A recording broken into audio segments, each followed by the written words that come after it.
Is this your best side, by the way, Chris? Because it's a full side on profile. Yeah, You happy with that side? Yeah, are you? side's all right. Yeah. The hair looks great and everything. I was trying to think, because it feels like you've been around the Wales coming out for donkey's years. But I mean, how long ago was Mexico? It still wasn't that long ago, was it? It must have flown for you. It was not this summer gone, but the summer before. So if I'm right, probably only a year ago. Yeah. Could be wrong. Hopefully I'm right.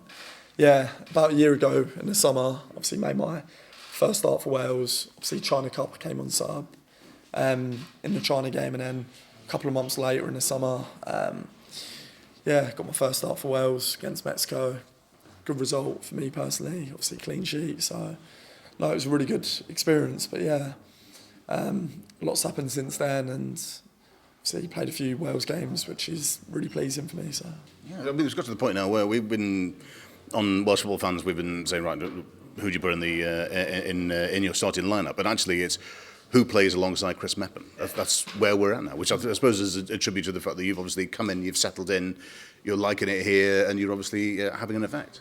Yeah, I mean, I don't pick the team, so it's always difficult for me to sort of have that mindset. But yeah, obviously with me playing regularly at Premier League level is sort of beneficial for me, and it's really good to sort of have that experience of coming up against top strikers every week. But yeah, I mean, we've got some really good centre-halves in the system now.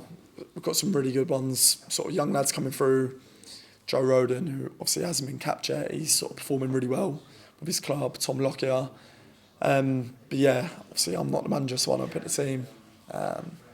What if I gave you that power now? Who would you have? Who would be right next to you in the lineup? Who's going to be there? That's a tough question. If I was in the lineup, whoever I play alongside, I'd be really pleased with. Obviously, I played with Joe Roden a couple of times under 21 level. I've also played with James Lawrence a couple of times, obviously with the senior team. So yeah. It's a very diplomatic answer. Well done. You dodged that quite nicely.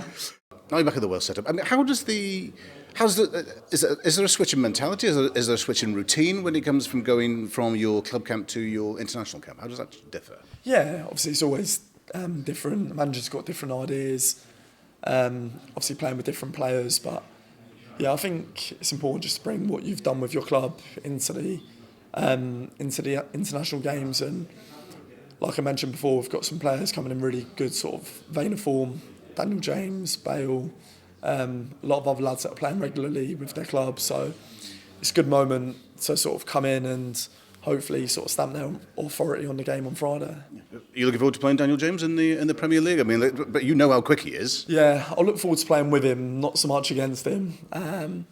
Yeah, he's obviously absolutely rapid. When he's on his day, I'm sure there's no one catching him. Definitely not me anyway. But yeah, it's really good to see him doing so well. And I'm not completely surprised that he is doing so well, because I've played with him for a few years now with under-20s, under-21s, and I've seen time and time again the talent he possesses. If he skins you in training, is it tempted just to leave a leg in? I think so, yeah. I think so.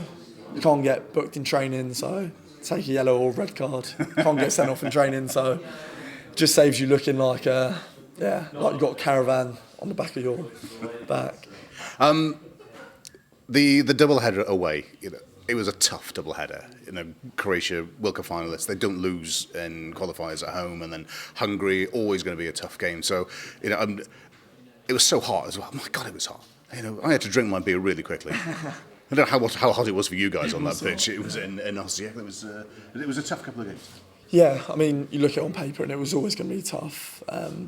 2 away fixtures against 2 good sides, especially Croatia, obviously World Cup finalists not too long before that. But yeah, even when you look at it, we still know what sort of talent we have in the team, and we were looking at it thinking that each game we could win, it's going to be hard, but they are games that if we're on our day we can win. And unfortunately, we didn't come away with any points, which obviously makes it harder now, sort of going forward.